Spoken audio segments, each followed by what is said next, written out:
बिस्मिल्लाहिर्रहमानिर्रहीम। अस्सलामु अलैकुम नाज़रीन मोहतरम, आप देख रहे हैं आज तक न्यूज़ और मैं हूं समी।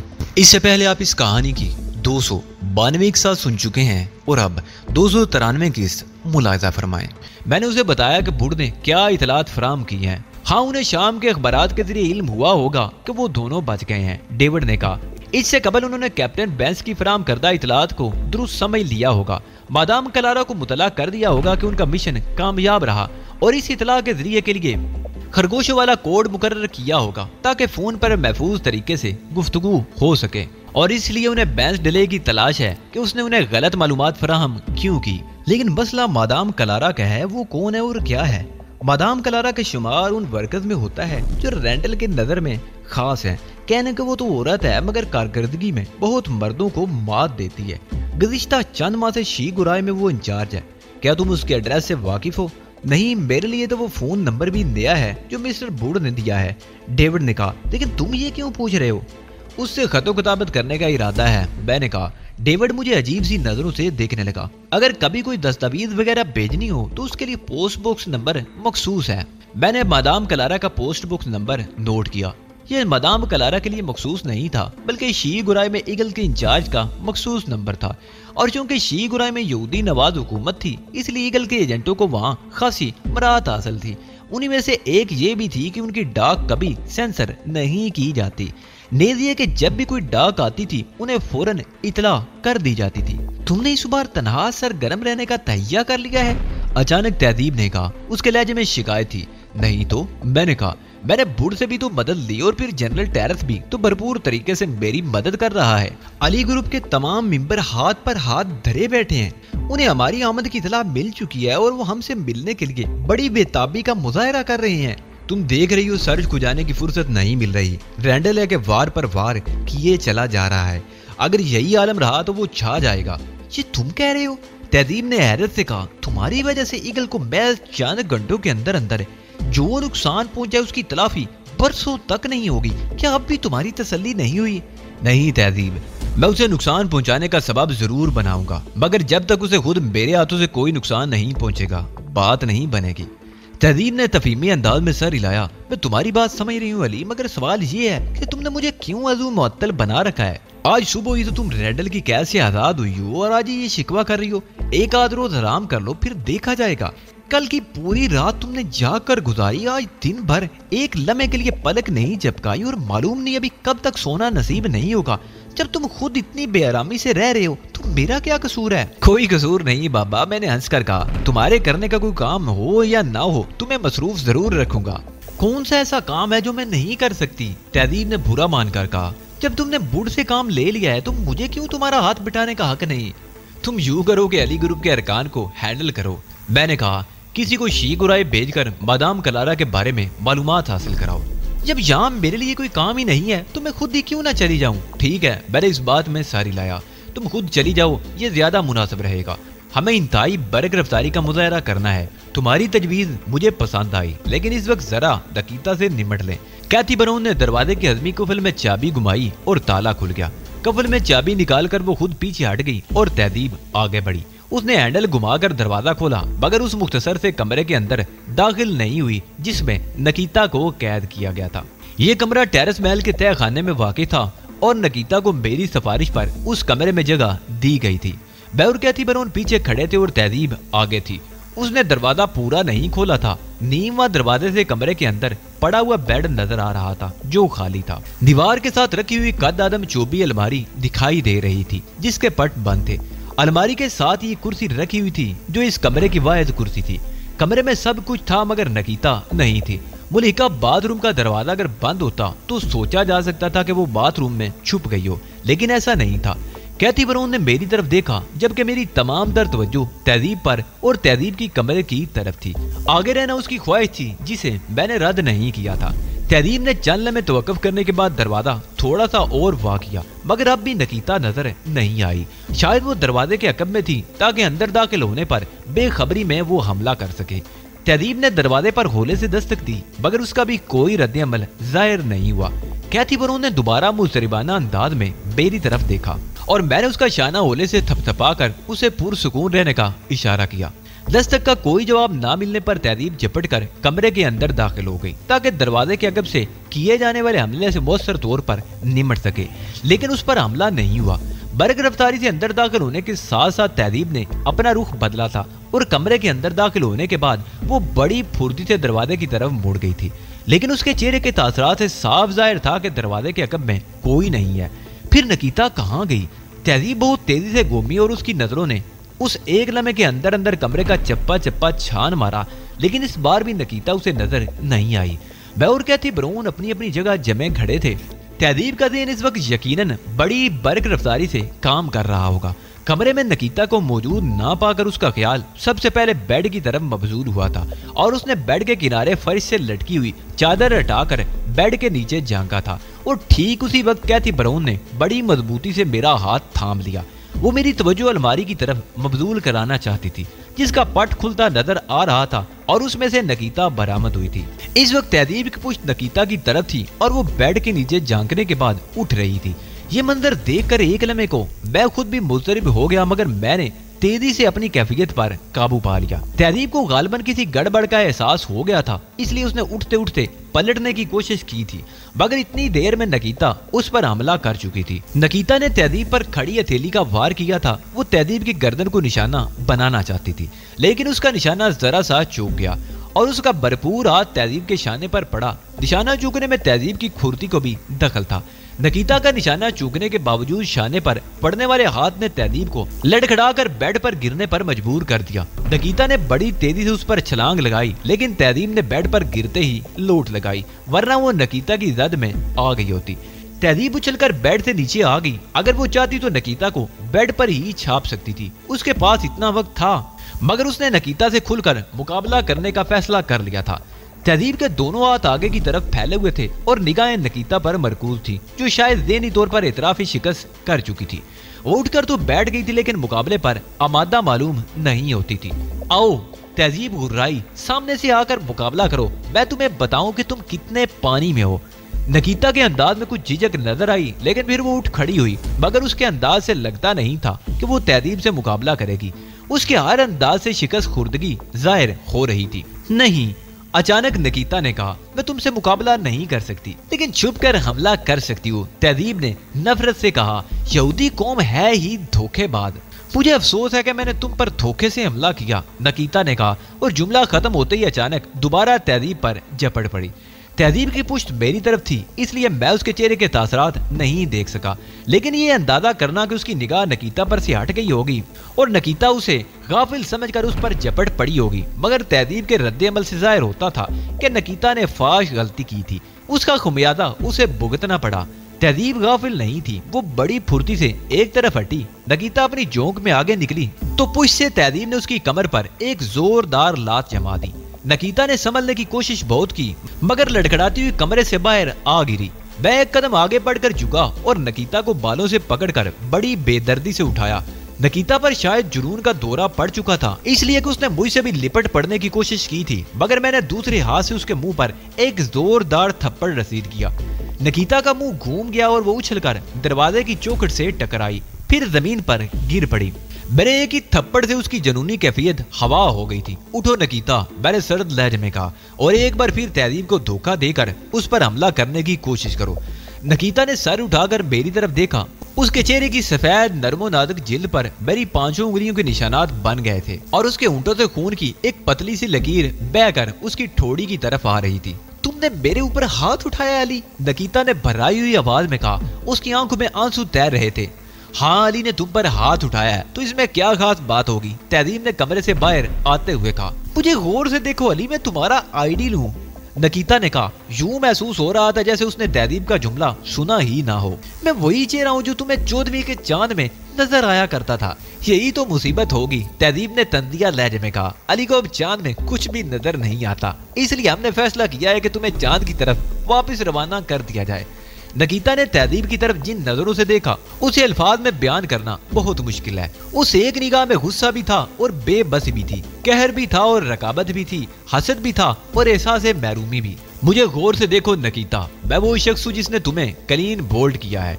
तुम्हारी मायानाज मशीनों को धोखा दिया है और तुम्हारे मोशे आवड़ को एहसास भी हो गया है कि मैंने उसे कैसी शिकस्त से दो चार किया है। वो तुम्हारा वक्त था नकीता जब मुझे ड्रामा करना पड़ा था, अब हमारा वक्त है। तुम भी कोई ऐसा ड्रामा रचाओ कि हम धोखा खा जाएं। तुम समझ रही थी कि अली यार खान जैसा शख्स तुम्हारे हुस्न के दाम में गिरफ्तार हो गया है? तहजीब ने तंदिया लहजे में कहा, क्या तुम्हें मालूम नहीं था नकीता के अली ने शिकस्त खाना ही नहीं सीखा? तुम्हारा बेवकत हुस्न उसका कुछ बिगाड़ नहीं सकता। तुम्हारी जिस्मानी रौनाइयां उसके होशो आवाज पर बिजली बनकर नहीं गिर सकती। तुम्हारी अदाएं उसका सुकून गारत नहीं कर सकती और तुम्हारी बेबाकी उसे भटका नहीं सकती। तहजीब ने कहा, ये सब कुछ इन्हें मालूम था तहजीब, बस एक बात इन्हें मालूम नहीं थी कि मैं उन मशीनों को धोखा भी दे सकता हूँ। तुमने हमें धोखा दिया था अली और हम धोखा खा भी गए, लेकिन यकीन करो मैं यहाँ से निकलने के लिए तुम्हें कोई फरेब नहीं दूंगी। वाह, मैंने तंजिया लहजे में कहा, तुम्हारी ढिठाई की दाद देनी पड़ती है। चंद लम्हे पहले ही तो तुमने तहजीब को धोखा देने की कोशिश की थी। नकीता उठ खड़ी हुई, वो मेरी भूल थी अली। उसने बड़े मजबूत लहजे में कहा, मैं भूल गई थी कि अगर मैंने तहजीब को जेर कर लिया तब भी यहाँ से निकल नहीं सकूंगी। तुम्हें ये अंदाजा भी होगा कि तुम्हें जज्बा खैर सगादी के तहत यहाँ नहीं रखा गया है। तहजीब ने कहा, ईगल में तुम खासी अहमियत की हामिल हो, यकीनन तुम्हारी मालूमात भी काबिल रिश्क होंगी। मैं जानती हूँ, नकीता ने कहा, और ज़हनी तौर पर हर किस्म के हालात से गुजरने के लिए तैयार भी हूँ। गोया तुमने जबान ना खोलने का फैसला कर लिया है, मैंने कहा, लेकिन फिल वक्त मैं सिर्फ मादाम कलारा के बारे में जानने का ख्वाहिशमंद हूँ। मादाम कलारा के नाम पर नकीता चौंकी थी। तुम्हें मादाम कलारा के बारे में किस तरह इल्म हुआ? उसने हैरत से कहा, हमें और भी बहुत कुछ मालूम है नकीता, मैंने खेज लहजे में कहा, लेकिन तुम इस उलझन में मत पड़ो। सिर्फ ये बताओ कि हमसे ताउन करने पर आमादा हो या नहीं। नहीं, नकीता ने एक झटके से कहा, तुम लोग चाहे मुझे टुकड़े टुकड़े कर दो मगर तुम मेरी जबान नहीं खुलवा सकोगे। अगर तुम्हें मेरी मालूमात के बारे में अंदाजा होता तो तुम कभी ऐसी हमाकत ना करती। मैंने एक ठंडी सांस लेकर कहा, तुम शायद ही मेरी मालूमात में इजाफा कर सको। मैंने तो तुम्हें महज एक मौका देना चाहा था। मालूम नहीं क्यों तुमसे हमदर्दी महसूस होने लगी थी। तुम जबान खोल देती तो। तुम एक फरेबी और मक्कार आदमी हो अली, तुम्हारी किसी बात पर यकीन नहीं किया जा सकता। ये तो अपनी अपनी किस्मत की बात है नकीता। मैंने तुम्हें मौका दिया था मगर तुमने इससे फायदा नहीं उठाया और ना ही ऐसा कोई इम्कान नजर आता है। तुम्हें बिल्कुल दुरुस्त नजर आता है। अब तुम हर इम्कान अपने ज़हन से झटक दो। मैं तुम्हारे किसी फ्रेम में आने वाली नहीं हूँ।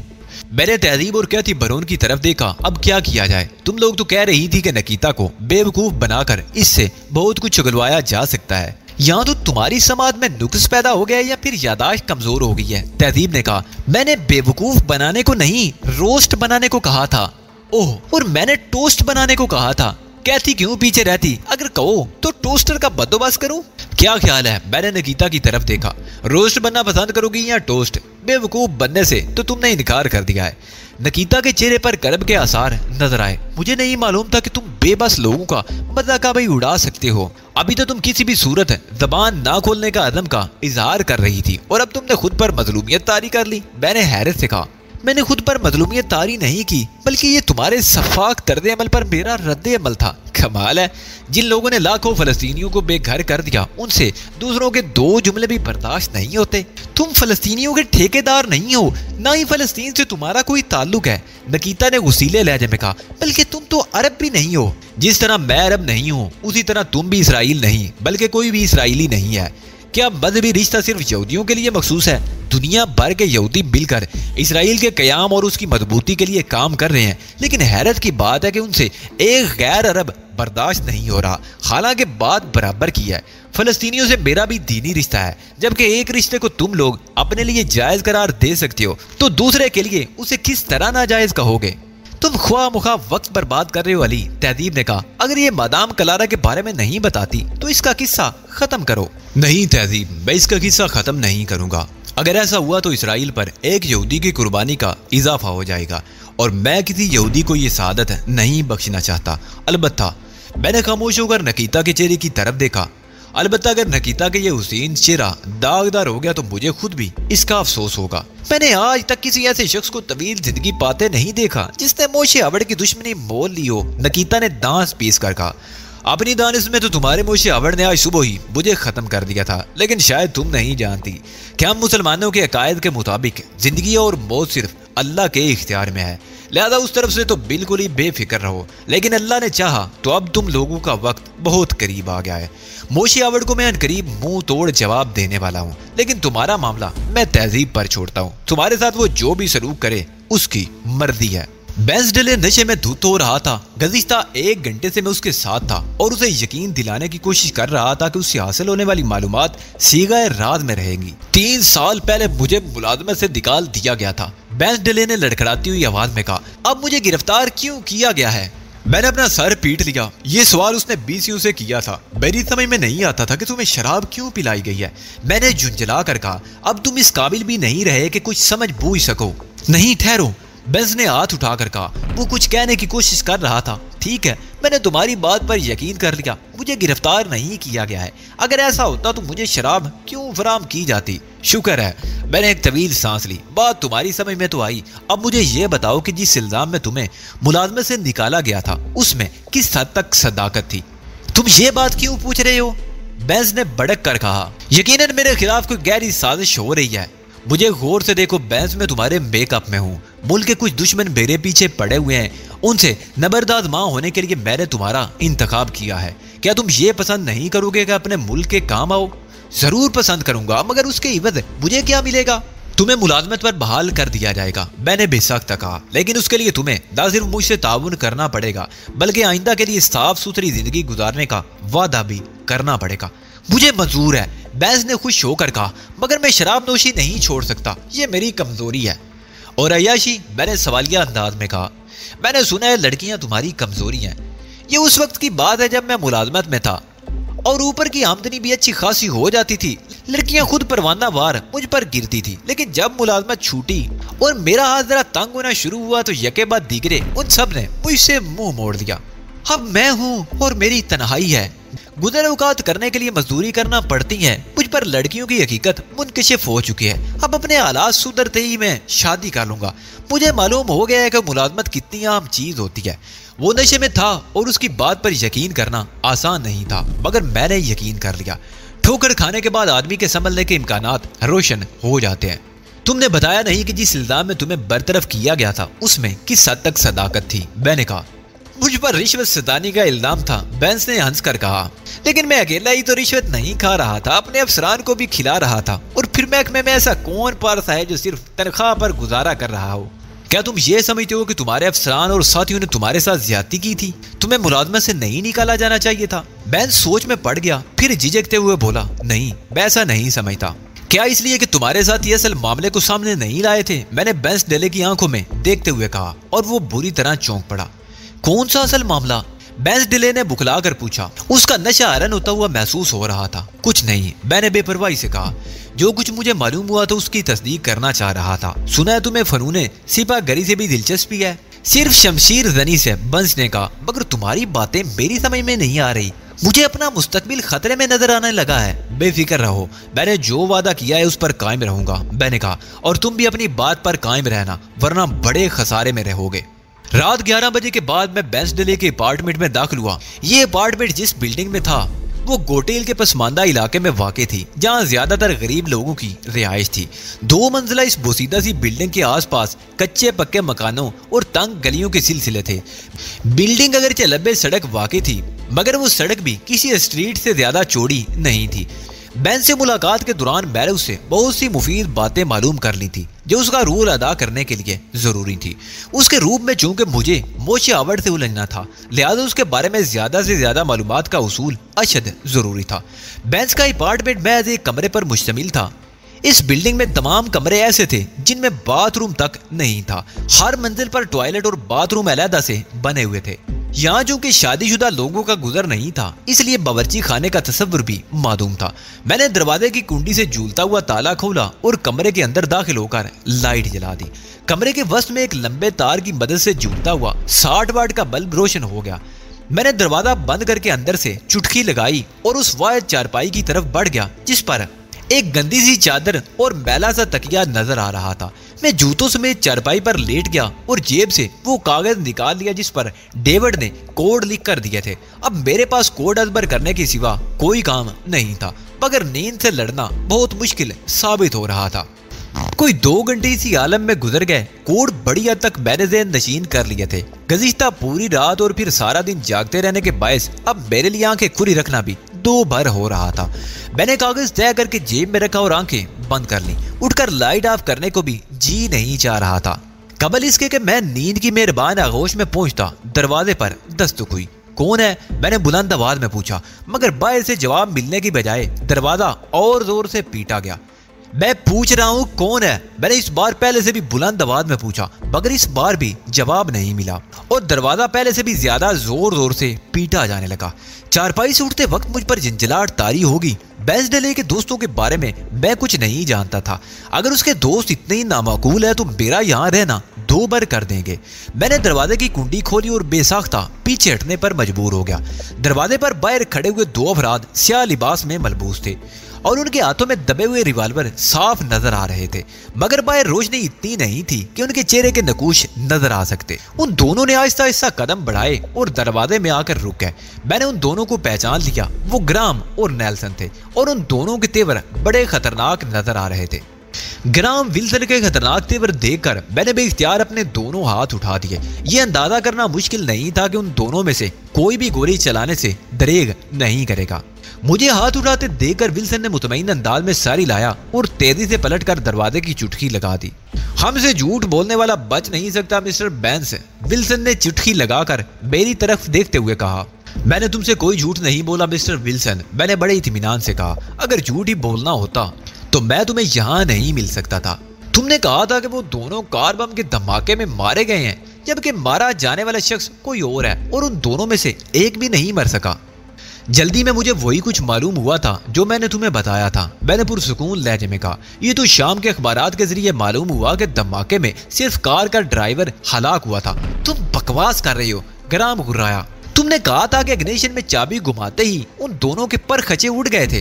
हाँ, मैंने यही कहा था, लेकिन उस वक्त मुझे यही मालूम था और ये गलतफहमी का नतीजा था। दरअसल मेरी तवज्जो उस तरफ थी कि कार में बम फिट करने वाले कौन थे, इसलिए मैं गैर मुतल्लक बातों में सर नहीं खपा रहा था। तुम खुद अंदाजा कर सकते हो कि मुझे दूसरी तहकीकाती एजेंसियों से ज्यादा तेजी दिखानी पड़ रही थी और मैंने तनहा सबको शिकस्त दी थी। मेरी दलील विल्सन पर असरअंदाज हुई और वो सोच में डूब गया था, जबकि ग्राम जो अकल से आरी मालूम होता था अब भी मेरी बात पर यकीन करने को तैयार नहीं था। तुम्हारी वजह से हमें नाकाबिले तलाफी नुकसान पहुंचा है, ग्राम गुर्राया, और अब तुम्हें इसका खुमियाजा भी भुगतना पड़ेगा। अगर मैं ना होता तो मुमकिन है तुम लोग इस वक्त जिंदा ना होते, अगर होते भी तो पुलिस की तहवील में होते, मैंने तल्खी से कहा। ये बेंसडेले की ज़ानत थी जिसने तुम्हें बचा लिया। पूरे गोटेल में तुम्हें ऐसा कोई दूसरा नहीं मिल सकता। आइंदा ये एक भी नहीं मिलेगा, ग्राम ने मज़ाहिकाना अंदाज में कहा। उसके दिल में इंतकाम की आग जल रही थी। उसे आज सुबह मेरे हाथों जो ज़िम्मत उठाना पड़ी थी उसे आसानी से नहीं भूल सकता था। तुम्हें मेरा एहसान मंद होना चाहिए था, लेकिन मैं देख रहा हूँ कि तुम इंतहा दर्जे की नामाकूलियत के मुजाहरे पर तुल गए हो। जो सलूक तुम्हारे साथ किया जाएगा उसकी कहानी किसी और को सुनाने के लिए तुम जिंदा नहीं रहोगे, इसलिए हमें कोई फिक्र नहीं है। मैं जिंदा नहीं रहूंगा तो तुम भी जिंदा नहीं रहोगे। तुम्हें इतनी अकल भी नहीं है कि जो शख्स सरकारी तहकीकाती एजेंसियों की आंखों में धूल झोंक सकता है वो क्या नहीं कर सकता। क्या मतलब? ग्राम ने मुझे घूरा।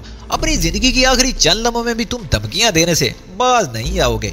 अगर मुझे कुछ हुआ तो तुम्हारे बारे में मुकम्मल मालूमात सरकारी एहलकारों तक पहुंच जाएंगी और उस वक्त तक हम गोटे हिल से निकल चुके होंगे। ग्राम अय्यारी से मुस्कुराया। मुझे मालूम है, मैंने बेपरवाही से कहा। मुकम्मल तैयारियां करने के बाद ही तुमने यहाँ दावा बोला होगा, मगर सवाल यह है कि तुम्हें खरगोशों का बिछड़ा हुआ जोड़ा भी तो तलाश करना है। ग्राम के चेहरे का रंग उड़ गया। विल्सन भी बुरी तरह चौंका था। तुम अपने लिए गड्ढा खोद रहे हो, विल्सन ने कहा। हमारे फोन सुनकर तुमने अच्छा नहीं किया। मुझे अंदाजा था कि तुम्हारी नीयत में फतूर है, इसलिए मैं मुतमईन नहीं हुआ और अब मेरा दायरा तफ्तीश तुम्हारी तवक्कुआत से भी ज्यादा वसी है। सुनोगे तो होश उड़ जाएंगे। विल्सन मुझे घूरने लगा। शायद वो फैसला करने की कोशिश कर रहा था कि मेरी बात पर यकीन करे या ना करे। तुम्हारी इतला के लिए अर्ज है कि अब मेरी तफ्तीश का मरकज शी गुराए का पोस्ट नंबर 128 है, मैंने कहा और विल्सन का हाथ लर्ज गया। ये पोस्ट बॉक्स नंबर तुम्हें कहां से मिला? उसने अटक अटक कर कहा। कोई चीज खुद नहीं मिलती मिस्टर विल्सन, बड़ी जिद्दोजहद करनी पड़ती है। मैं कह रहा हूँ इस शख्स को हलाक कर दो, ग्राम ने ज़ियानी अंदाज में कहा। यह बहुत खतरनाक आदमी हमारे लिए कोई बड़ी मुसीबत खड़ी कर देगा। बादी तुम्हारे हाथ से निकल चुकी है मिस्टर। मेरे आदमी पहली फुर्सत में फोन नंबर 5557 पर मादाम कलारा को तुम्हारे करतूतों से आगाह कर देंगे। विल्सन के साथ साथ ग्राम का चेहरा भी तारीक हो गया था। उन्होंने कई गलतियां की थी। उन गलतियों की इतला अगर रैंडल हावर्ड को मिल जाती तो वो उन दोनों को मरवा देता। विल्सन का रिवॉल्वर वाला हाथ झुक गया और वो भर्राई हुई आवाज में बोला, तुमसे मुसालत करने ही में बेहतरी है। तुम अकलमंद आदमी हो मिस्टर विल्सन। मैंने सर हिलाया और अपने हाथ गिरा दिए। ग्राम पर सख्ता तारी था। बेहतर यह है कि तुम भी रिवॉल्वर जेब में रख लो। मैंने ग्राम से कहा, यह हथियारों की नहीं ज़हनी सलाहियतों की जंग है जिसमें तुम्हें मात हो चुकी है। तुमने हमें नॉक आउट कर दिया है। विल्सन फीके से अंदाज में मुस्कुराया, क्या तुम हमें बैठने को भी नहीं कहोगे? जरूर कहूंगा मिस्टर विल्सन, तुम दोनों पलंग पर आ जाओ, मैं कुर्सी पर बैठ जाता हूँ। मुझे यकीन नहीं आता कि कोई शख्स महज एक दिन की कलील सी मुद्दत में इस कदर मालूमात हासिल कर सकता है। विल्सन ने पलंग पर बैठते हुए कहा, इसे छोड़ो, ये बताओ कि रात के इस पैर तुम दोनों यहाँ धावा क्यों बोलने आए थे? हम मुश्तइल हो गए थे। विल्सन ने कहा, तुमने हमें उन दोनों की हलाकत की इतला दी थी और वही इतला हमने मादाम कलारा को पहुंचा दी जो बाद में गलत साबित हुई। तुम्हारा मतलब है खरगोशों के मिलने की इतला? मैंने विल्सन की बात काट कर कहा। हाँ, विल्सन ने पहलू बदला। तुम्हें शायद अंदाजा भी ना हो कि तस्दीक किए बगैर ये इतला उस तक पहुंचाने की हमें कितनी कड़ी सजा मिल सकती है। बात समझ में नहीं आई मिस्टर विल्सन। आखिर मादाम कलारा और तहदीब मालकम एक्स में ऐसी क्या दुश्मनी है कि उसकी जान के दर पे हो रही है? हम तो एक बहुत बड़ी मशीन के छोटे से पुर्जे हैं। हमें सिर्फ ये बताया जाता है कि हमें कौन सा काम करता है। हमें सिर्फ ये बताया जाता है कि हमें कौन सा काम करना है। वजूहात नहीं बताई जाती। मैं उन लोगों को कभी माफ नहीं करता जो मुझे चालाकी दिखाने की कोशिश करते हैं। मेरे ख्याल में हर शख्स को कम से कम एक मौका जरूर मिलना चाहिए, ख्वाह वो दुश्मन ही क्यों ना हो। विल्सन ने मेरी बात सुनकर हैरत से पलकें झिपकाई। मैं तुम्हारा मतलब नहीं समझा मिस्टर बेंसडले, उसने कहा। हालांकि तुम खूब समझ रहे हो। तुम उस शख्स से मुखातिब हो जिसने महज 12 घंटे के अंदर अंदर मादाम कलारा को खोद निकाला। आइंदा 12 घंटों में जो कुछ होने वाला है तुम उसका तसव्वुर भी नहीं कर सकते। मैंने तुम दोनों का सुराग लगाया, तुम्हारे खिलाफ आईनी शाहिदों तक पहुंचा, उनकी जबानें बंद की, मादाम कलारा का पोस्ट बॉक्स नंबर तक मालूम कर लिया। तो क्या मैंने खरगोशों के जोड़े की तरफ से बेतुजी बरती होगी? विल्सन और ग्राम मुझे खामोशी से देखते रहे। उनकी समझ में नहीं आ रहा था कि मुझसे किस अंदाज में गुफ्तगू करें। तुम लोग खुद को बहुत चालाक समझते हो। चंद लम्हों बाद मैंने दोबारा कहना शुरू किया, तुम्हारे दिमागों में यह खन्नास घुसा हुआ है कि अब तक जो कुछ होता रहा वो महज इत्तेफाक था और किसी वक्त भी तुम्हें ऐसा कोई मौका मिल सकता है जिससे फायदा उठाकर तुम बाजी उलट सकते हो। लेकिन मैं तुम्हें बता दूं कि यह महज तुम्हारी भूल है। तुम दोनों मेरे शिकंजे में इस तरह जकड़े हुए हो कि मेरी मर्जी के खिलाफ जुम्बच भी नहीं कर सकते। अगर तुमने ऐसी हमाकत करने की कोशिश की तो उसका अंजाम बहुत भयानक होगा। तुम्हें बैक वक्त 3 महादों पर मुकाबला करना पड़ेगा। एक तरफ मेरे आदमी होंगे, दूसरी तरफ गोटेल की हुकूमत और तीसरी तरफ मादाम कलारा। तुम किस किस से बचते फिरोगे? हम समझते हैं मिस्टर बेंसन, विल्सन ने भर्राई हुई आवाज में कहा, लेकिन ये समझ में नहीं आ रहा कि तुम चाहते क्या हो। ऐसे शख्स को क्या कहा जाए जो खुद को अकलमंद और दूसरों को अहमक समझ रहा हो? मैंने खुश्क लहजे में कहा, तुम सब कुछ समझते हुए भी मुझसे पूछ रहे हो कि मैं क्या चाहता हूँ। सुबह ग्राम ने तुम्हारे साथ ज्यादती की थी, उस पर शायद तुम अभी तक नाराज हो। विल्सन ने कहा, मैंने ग्राम को बहुत बुरा भला कहा है और इस वक्त यहाँ खैर सगाली के जज्बे के तहत आए थे तुम दोनों। मैंने तंदिया लहजे में कहा, मैं बता चुका हूँ कि अगर हमें तुम्हारी तरफ से गलत बयानी का शुबा ना होता तो हम कभी ऐसी हरकत ना करते। विल्सन ने कहा, तुम झूठ बोलकर मुझे धोखा नहीं दे सकते। तुम लोग मुझे कत्ल करने के इरादे से यहाँ वार हुए थे। तुम गलत समझ रहे हो। बिला वजह कत्ल करना हमारा शिवा नहीं है। बिला वजह तो कोई किसी को कत्ल नहीं करता। तुम लोग मुझे कत्ल करने के इरादे से यहाँ आए थे। तुम्हारे पास मुझे कत्ल करने का कोई ठोस जवाब भी जरूर होगा। क्या मैं गलत कह रहा हूँ मिस्टर विल्सन? नहीं, विल्सन ने भर्राई हुई आवाज में कहा, हम ये बर्दाश्त नहीं कर सकते थे कि कोई हमसे झूठ बोले, लेकिन अब ये बात साफ हो गई कि तुमने झूठ नहीं बोला बल्कि तुम खुद ही गलतफहमी का शिकार हो गए थे। गोया अगर ये बात साफ ना होती तो तुम मुझे कत्ल कर देते। मैंने उसकी बात काट कर कहा, हम उसके लिए मजबूर थे मिस्टर डले। विल्सन ने बेबसी से कहा, हम तुम्हें एक बड़ी रकम अदा करने वाले हैं। हमारे दरमियान मामला साफ होने बहुत जरूरी हैं। क्या तुम इतना ही सादालू हो कि इतनी आसानी से रकम अदा कर देते? मैंने चुभते हुए लहजे में कहा, जितनी रकम का मैंने मुतालबा किया था उतनी रकम के लिए तो तुम कई कत्ल कर सकते हो। तुम्हें वहम हो गया है और वहम का कोई इलाज नहीं। विल्सन ने कहा। ग्राम एक लफ्ज भी नहीं बोल रहा था, बस वो मुझे घूरे जा रहा था। तुमने शायद गौर नहीं किया, मैंने कहा था कि मैंने खरगोशों के जोड़े की तरफ से बेतुजी नहीं भरती और इस वक्त मेरे पास उनके मुतल्लक भी बहुत सी मालूमात मौजूद हैं। विल्सन और ग्राम चौंक पड़े। किस किस्म की मालूमात? विल्सन ने तजस्सुस से कहा। तहजीम माल्कम एक्स के साथी का नाम अली यार खान है, जो फलस्तीन की तहरीक आज़ादी का बहुत बड़ा अलंबरदार है। तुम लोगों ने उसी को हलाक करने के लिए गाड़ी में बम फिट किया था, मगर वो होशियार था, बच निकला। इससे कबल भी यहूदी उस पर मुतअद्दिद जानलेवा हमले कर चुके हैं, मगर वो किस्मत का धनी है, हर बार बच जाता है। यहूदी के अलावा उसकी किसी और से दुश्मनी नहीं, लिहाजा साबित हुआ कि तुम लोग भी यहूदी हो। और तुमने मुझे झूठ बोला था कि तुम अली यार खान से वाकिफ नहीं हो।